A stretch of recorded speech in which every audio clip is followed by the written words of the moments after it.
میں ذرا آغاز کرنا چاہ رہی ہوں سر علی گوہر بلوچ صاحب آپ سے، کیونکہ حکومتی اتحاد کی سر تمام جماعتیں چیف جسٹس سے اس وقت جو ہے نا وہ استعفے کا مطالبہ کر رہی ہیں.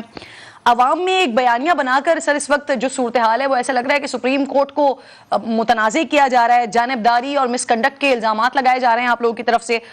حکومت سمجھتی ہے اگر یہ سب ہو رہا ہے تو سر قانونی راستہ اختیار کیا جا سکتا ہے، ریفرنس فائل کیا جا سکتا ہے، یہ سب آپ لوگ کر نہیں رہے تو کیا سر یہ ایک بیانیہ بنایا جا رہا ہے تاکہ الیکشن میں جا کر پھر عوام کی ہمدردیاں حاصل کر سکیں کہ آپ لوگوں کے ساتھ غلط ہو گیا؟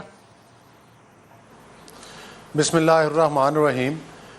دیکھیں کرن، ہماری پارٹی اور بالخصوص جو ہماری گورنمنٹ ہے جس میں پی ڈی ایم کی جماعتیں ہیں اور پاکستان پیپلز پارٹی بھی ہے، ہم کوئی بھی غیر قانونی اور غیر جمہوری قدم نہیں اٹھانا چاہتے. جس چیز کا ہمیں آئین اور قانون اجازت دے گا، چاہے وہ ریفرنس ہو یا چاہے وہ دیگر معاملات ہوں جن کے اوپر قانونی مشاورت جاری ہے، وہ اقدام ضرور اٹھائے جائیں گے ضرورت پڑنے پر. لیکن میں یہاں یہ گزارش کروں گا کہ آج سے 2018 کے الیکشن یا اس سے اگر پہلے دیکھا جائے تو جس قسم کی جو عدالتوں کے ذریعے ایکٹیزم شروع ہوا، جو عدالتوں کے ذریعے مطلب ہے کہ ایک وکٹمائزیشن کا سلسلہ شروع ہوا، جو عدالتوں کے ذریعے ایک پسند ناپسند کا سلسلہ شروع ہوا، وہ ابھی تک تھمنے تک نہیں آیا.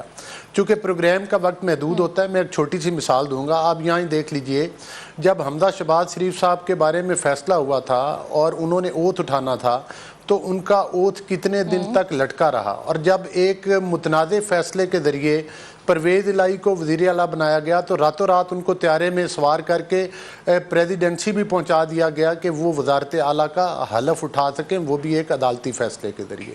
نواز شریف صاحب کو ہٹایا گیا تو ایک متنازع عدالتی فیصلے کے ذریعے ہٹایا گیا. نواز شریف صاحب کو الیکشن سے باہر کیا گیا تو ایک متنازع عدالتی فیصلے کے ذریعے باہر کیا گیا. نہ صرف یہ کہ سر آپ کا پوائنٹ آ گیا، لیکن جو میں سوال کر رہی ہوں، میں یہ سوال کر رہی ہوں کہ اگر یہ سارے معاملات ہیں، اگر آپ لوگ سمجھتے ہیں کہ غلط ہو رہا ہے تو قانونی راستے اختیار کریں نا سر، ریفرنس فائل کریں. دیکھیں بات یہ ہے کہ بڑی بات کلیئر ہے. اگر تو یہ صرف پولیٹیکل پارٹیز کی طرف سے جس طرح سے کہ آپ نے ذکر کیا ہے کہ بیانیہ بنایا جا رہا ہے اور صرف پولیٹیکل پارٹیز اس پر بات کر رہی ہیں، تو پھر تو ہم شاید کہہ سکتے ہیں کہ یہ ایک چونکہ فیصلہ حق میں نہیں آیا تو شاید اس لیے پولیٹیکل پارٹیز ایک موقف اپنائے ہوئے ہیں. لیکن یہاں پر آپ نے دیکھا ہے کہ اعلیٰ عدلیہ کے میجورٹی ججز جو کہ اس بینچ کا حصہ تھے، ان لوگوں کی جو فیصلہ انہوں نے دیا ہے، مسئلہ یہ ہے نا کہ جو کانفلکٹس آ رہے ہیں وہ پولیٹیکل پارٹیز کی طرف سے ہی آ رہے ہیں نا. الیکشن کمیشن جو اہم فریق ہے سر، ان کی طرف سے تو انہوں نے عدالت کا حکم مانا اور الیکشن شیڈیول بھی جاری کر دیا. دیکھیں بات یہ ہے کہ جو عدالت نے فیصلہ دیا اور عدالت نے خود یہ کہا ہے کہ یہ فیصلہ 4-3 کی ریشو سے ہے، نہ کہ یہ مطلب ہے کہ جس طرح سے بندیال صاحب نے ایک 3 رکنی بینچ بنایا ہے 3-2 کی ریشو سے یہ فیصلہ نہیں ہے. تو لہٰذا میں تو سمجھتا ہوں کہ الیکشن کمیشن بھی ایک آئینی ادارہ ہے، ان کو بھی جو اس بینچ کے میجورٹی ججز نے فیصلہ کیا ہے اس کو ابے کرنا چاہیے، اس کی تعمیل کرنی چاہیے. لیکن بہرحال اگر الیکشن کمیشن بھی کوئی غیر آئینی قدم اٹھاتا ہے تو وہ اعلیٰ عدلیہ میں وہ بھی ڈسکس ہو جائے گا. اور ظاہر ہے کہ جن ججز نے وہ فیصلہ دیا ہے، جس طرح سے کہ ابھی آپ جسٹس قاضی فائد عیسیٰ کا فیصلہ سنا رہی تھی، جو انہوں نے آج کلیئر کیجئے گا مجھے، جو الیکشن کمیشن نے الیکشن شیڈیول جاری کیا غیر قانونی کیا؟ بالکل. اگر 4-3 کا فیصلہ اور قاضی فائد عیسیٰ صاحب کا فیصلہ جو ہے اگر اس کو تسلیم کیا جائے تو اس کے حساب سے تو میں نہیں سمجھتا کہ الیکشن کمیشن کو شیڈول جاری کرنا چاہیے تھا. اور بالخصوص آپ نے دیکھا کہ جس طرح سے ہائی کورٹ کے اندر آپ اس کو کیسے 4-3 کا فیصلہ کہہ سکتے ہیں؟ کہیں اس فیصلے میں میری نظر سے تو نہیں گزرا، آپ بتا دیں کہیں اس فیصلے میں لکھا ہوا ہے کہ الیکشن کمیشن الیکشن نہ کروائے، عدالت کا حکم نہ مانے کسی کے بھی اختلافی نوٹ میں؟ سر دیکھیں جو اختلافی نوٹ ہمارے قابل احترام ججز نے دیا تھا اس کو اگر آپ پڑھیں تو انہوں نے تو بڑا کلیئرلی یہ کہا ہے کہ یہ جو مطلب ہے کہ جس طرح سے کہ ایک میرے خیال جسٹس قاضی فائد عیسیٰ صاحب نے کہا تھا کہ الیکشن کمیشن نے کس طرح سے انہوں نے اپنے پچھلے فیصلے میں یہ تو سوال اٹھا دیا تھا کہ کس قانون اور اختیار کے تحت ان لوگوں نے جو ہے مطلب ہے کہ وہ شیڈول جاری کیا تھا، پہلے والا شیڈول بھی، اس کے اوپر بھی انہوں نے سر اسخود نوٹس پہ معاملہ تھا. جو ججز کے اختلافی نوٹ تھے ان کا یہ تھا کہ ایک عدالت میں معاملہ چل رہا ہے تو دوسرے پہ از خود نوٹس نہیں لیا جا سکتا. سر یہ اختلافی نوٹ آیا لیکن یہ کہیں نہیں لکھا ہوا تھا کہ الیکشن کمیشن جو ہے وہ شیڈیول ہی جاری نہ کرے, وہ غیر قانونی کام کرے گا اگر ایسا کرے گا تو. اگر آپ جسٹس قاضی فائد عیسیٰ صاحب کا فیصلہ پڑھیں تو اس میں انہوں نے اپنی آبزرویشن میں یہ لکھا کہ الیکشن کمیشن کو اس حساب سے تو وہ پرانا شیڈول جاری کرنا ہی نہیں بنتا تھا اگر 4-3 کے ساتھ والا فیصلہ جو ہے, اور وہی صحیح اور آئینی اور قانونی فیصلہ ہے, اسی کو نہیں, یہ آپ کہہ رہے ہیں نا, یہ آپ کی ہے, ظاہر ہے آپ تو کہیں گے کہ غلط بات ہے, لیکن آپ ان ججز کا فیصلہ تو دیکھیں جو انہوں نے 4 ججز نے کیا ہے. جسٹس عطر من اللہ صاحب نے جو آج باتیں کی ہیں, جو مطلب انہوں نے اپنے فیصلے میں کل لکھی ہیں, میرا خیال ہے کہ اس کے بعد کوئی اس میں انہوں نے کوئی ایک انہی 4 ججز میں چلے ایک بات آپ مان رہے ہیں لیکن آپ دوسری بات نہیں مان رہے. انہی ججز میں جسٹس اطہر من اللہ صاحب بھی تھے جنہوں نے یہ لکھا تھا کہ عمران خان صاحب نے جو اسمبلیاں توڑی تھی وہ نہیں ہونے چاہیے تھا. تو سر وہ والی بات بھی تو مانے نا پھر. دیکھیں جو سپریم کورٹ آف پاکستان فیصلہ دیا ہے جس میں جسٹس عطر من اللہ صاحب نے لکھا ہے کہ کسی سیاسی پارٹی کی سیاسی حکمت عملی کو آگے بڑھانا سپریم کورٹ کا کام نہیں ہے. آئین ہمیں اس چیز کی اجازت نہیں دیتا کہ کسی ایک فرد واحد کی منشا کے اوپر اسمبلیاں ڈیزالو کی جائیں یا کسی سیاسی حکمت عملی کے ذریعے اسمبلیاں ڈیزالو کی جائیں.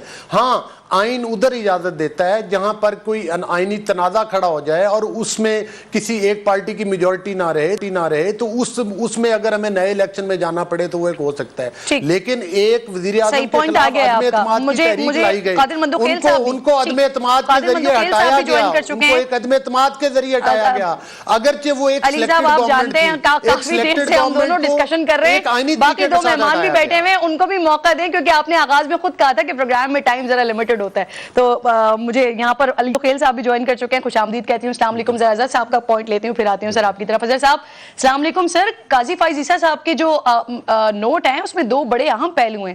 ایک یہ کہ 29 مارچ کا فیصلہ برقرار ہے اور 4 اپریل کو جو 6 رکنی بینچ بیٹھا وہ خلاف قانون بیٹھا, جس کے فیصلے کی کوئی حیثیت نہیں ہے کیونکہ سپریم کورٹ کے حکم کے خلاف کوئی دوسرا بینچ اپیل نہیں سن سکتا. ایک یہ والا پوائنٹ سر. دوسرا یہ کہ رجسٹرار سپریم کورٹ جو حکومت کا ملازم ہے انہیں وفاقی حکومت پہلے ہی برطرف کر چکی تھی, اس نے حکومت عدولی کی ہے, لہٰذا اس کا جاری کیا گیا سرکولر بھی غیر قانونی ہے.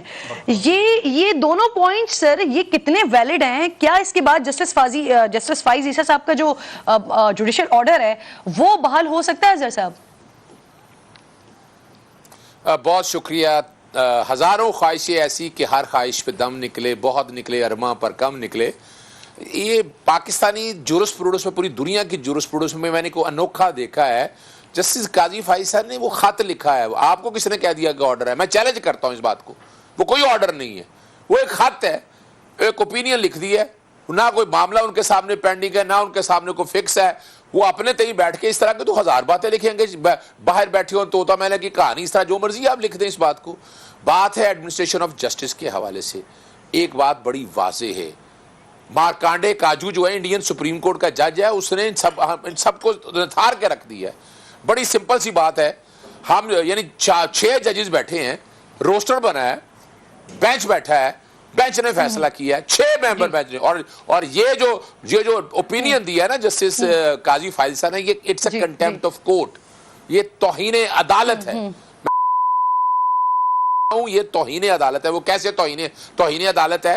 سر دو چیزیں صاحب, 2 چیزیں. ایک تو آپ ماہر قانون ہیں اور ماشاءاللہ اس ادارے کی تقریب آپ مجھ سے زیادہ جانتے ہیں, بہتر جانتے ہیں, تو میں آپ سے گزارش کروں گی کہ معزز ججز صاحبان کے بارے میں آپ اپنا اختلاف کریں لیکن لفظوں کا چناؤ ذرا ذہن میں رکھ کے کریں سر. سیکنڈلی یہ کہ اگر یہ فیصلہ نہیں ہوتا, اگر یہ معاملہ نہیں ہوتا تو سر یہ اپلوڈ کیوں ہوتا سپریم کورٹ کی ویب سائٹ پہ سر, جس کو آپ کہہ رہے ہیں کہ صرف خط تھا؟ اسی لیے تو آپ جو ہے نا جی ویب سائٹ سے اٹھا دیا گیا ہے. میں ایسے بات نہیں کر رہا. جسٹس قاضی فائز عیسیٰ کے مسائل کچھ اور ہیں. بنیادی طور پر سمجھیے گا, ایک سیاسی جماعت ہے, اس کا نام پاکستان مسلم لیگ نون ہے. انہوں نے 1997 میں بھی سپریم کورٹ کو کو کیا, انہوں نے, اور اب پھر ایک طرح سے وہ کو کرنا چاہتے تھے. اور وہ کون ہوتے ہیں استعفے مانگنے والے؟ ججز سے. جائیں جا کر وزیر اعظم سے مانگے, وزیروں سے مانگے. یہ کہاں سے آ گیا عدالتوں کے ججز سے استعفے مانگنے والے؟ انہوں نے کام کرنا ہے, جائیں جا کر سپریم کونسل میں ریفرنس فائل کریں.